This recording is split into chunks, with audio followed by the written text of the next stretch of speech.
ముందస్తు హామీ ఏమిచ్చిర్రు? ఒక్క పోలీసులు కూడా లేకుండా ఆడ మీటింగ్ పెడతాం. ఈ స్టూడెంట్ యువకులతోటి అంతా యువకులతోటి నిరుద్యోగులతోటి స్టూడెంట్ మీటింగ్ పెడతన్నారు. ఈరోజు ఆడ స్టూడెంట్ కంటే పోలీసులే ఎక్కువున్నారు ఆడ.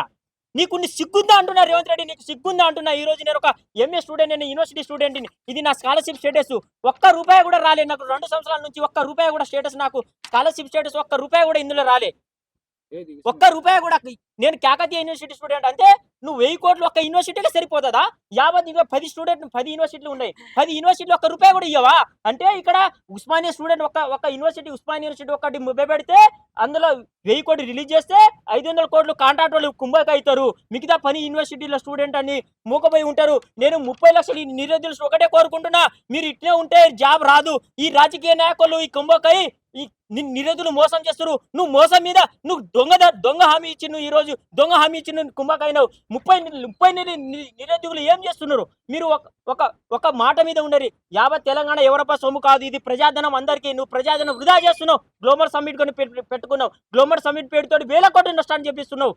ఇవన్నీ ప్రజాధనం వృధా అవుతుంది. ఈ పనికొచ్చేది ఇట్లాంటి మా కోసం రిలీజ్ చేయండి.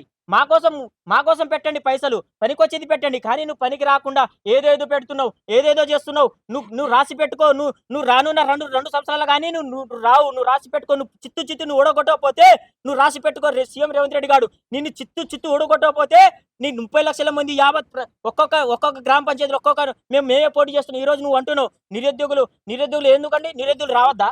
నిరుద్యోగులు వద్దు, మీరు రాజకీయంలో రాకండి, సర్పంచ్ పోటీ చేయవద్దు అంటారు. ఎందుకంటారు మాట? పీజీ పిహెచ్డీలు చేసి మేము ఎంతో జ్ఞానాన్ని సమకూర్చుకుంటున్నాం. గంటలు స్టడీ మీద కూర్చోబెట్టి ఎంతో జ్ఞానం సంపాదిస్తే ఆ జ్ఞానాన్ని మీరు పార్సల్ చేసి కవర్ల పక్కన పెట్టినట్టు మాట్లాడుతున్నారు. నిరుద్యోగులు ఆలోచించాలి. ఇది మన సమస్య. ఇది కొట్లాడుకుంటూ తెచ్చిన తెలంగాణ. మేము కొట్లాడుకుంటాం. అవసరమైతే నేనే అమర నిరాదీక్ష చేసి ఇన్నే కూర్చుంటా. నీకు దమ్ముంటే ఈ నెల రోజులు నీకు టైం ఇస్తున్నావు, మీకు గడువు ఇస్తున్నావు. 2 సంవత్సరాలు కాలయాపన చేస్తున్నావు. ఒక్క నోటిఫికేషన్ నువ్వు ఇవ్వలే. నువ్వు 5,000 కంటే ఒక్క నోటిఫికేషన్, ఒక 5,000 కూడా ఇవ్వలేను. నువ్వు ఎలక్షన్ హామీ ఇచ్చినావు కదా, నువ్వు 2 లక్షల. నీకు దమ్ముంటే ఇప్పుడు నువ్వు 1,00,000 నోటిఫికేషన్ ఇచ్చి నువ్వు నిలబెట్టుకుని నీ పేరు మీద. ఇది సభాముఖం నేను తెలియజేస్తున్నా. మాకు 30 లక్షల మంది ఉన్నారు. 10 లక్షల మంది నిరుద్యోగుల స్కాలర్షిప్ రాలే. స్కాలర్షిప్ ఇచ్చి నువ్వు ముందర వచ్చి నువ్వు మాట నిలబెట్టుకోవాలని మేము కోరుతున్నాము.